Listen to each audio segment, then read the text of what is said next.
Alright, what we're going to be doing today is a quick little video on projectile motion. So we're going to start with an arbitrary angle. Most of these problems do this. You have a 25-degree angle. They give you some initial velocity.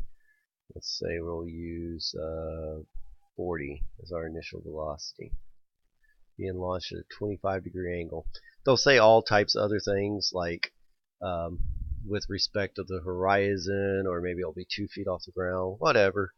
It's just they all are basically like this, or the most basic ones are like this.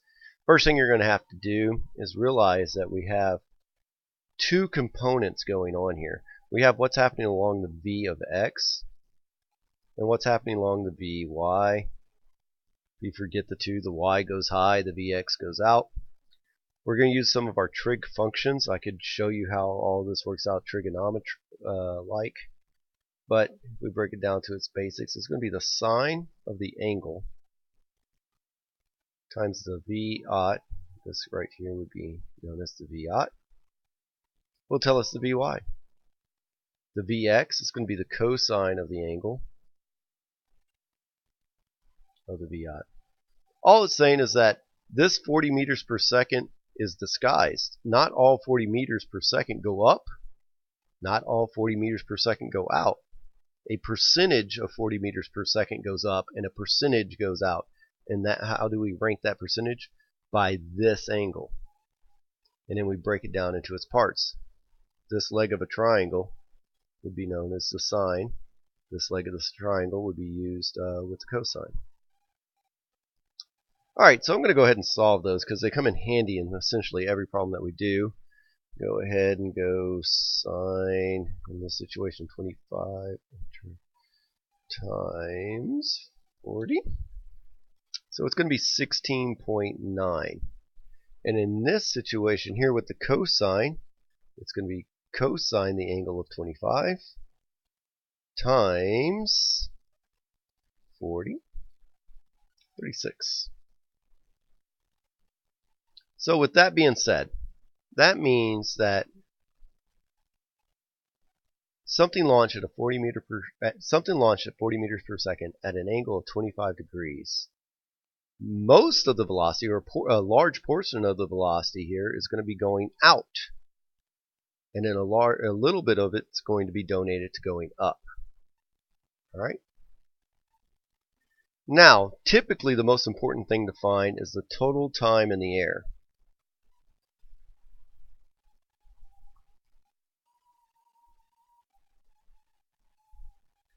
Well, because we have a velocity and we have the gravity, we're looking for that time. So we can go Vy divided by G equals T. What's our Vy? 16.9. Our gravity is 9.8.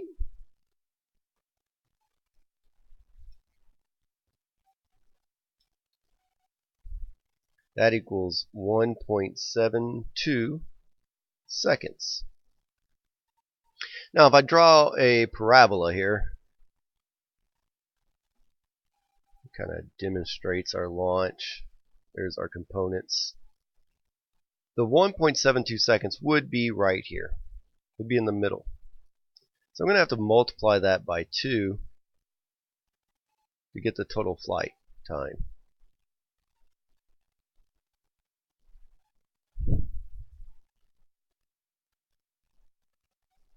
So at 1.72 seconds, it gets all the way up. At the times it by 2, that'll get it to here. It'll take 3.44 seconds for it to stop. Now, there's a lot of concepts that go on here. The entire time that this ball is going up and down, the Vy is shrinking and then going back to 16.9. So right here at the start, the Vy is 16.9. It will steadily decrease to something less than 16.9 all the way to the top. At top, it becomes 0. There will be no Vy at the top. It will all be Vx. The Vx will still be 36.25 right there. And then my Vy will start increasing negatively all the way to the point to where it is negative 16.9 meters per second when it lands. So the Vy will be the exact inverse of this. Meanwhile, the V of x never changes.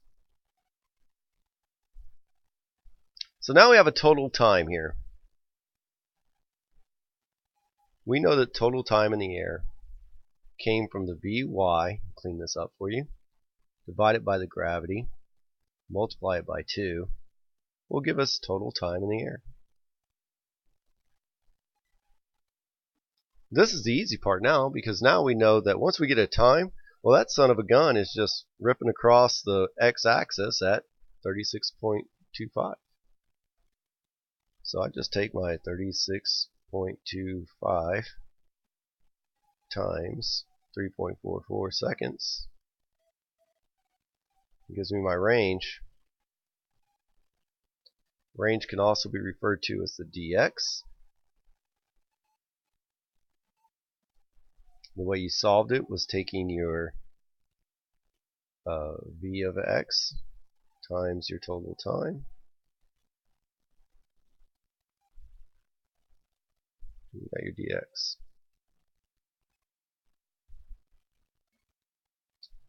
That's usually the most basic problem. How far did it go? Now we can take it a step further and ask how high did it go? We've already got the bulk of this out of the way. In fact, on almost all these problems, all I go to is I go ahead and solve for both components always, because it's just going to help.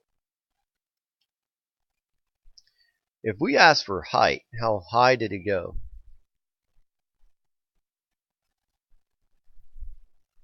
We know that that's only affected by the Vy. The Vx has nothing to do with height. So how much Vy is donated to going up? So it's almost asking, if it was a simple problem, if I throw something up at 16.9 meters per second, how high will it go?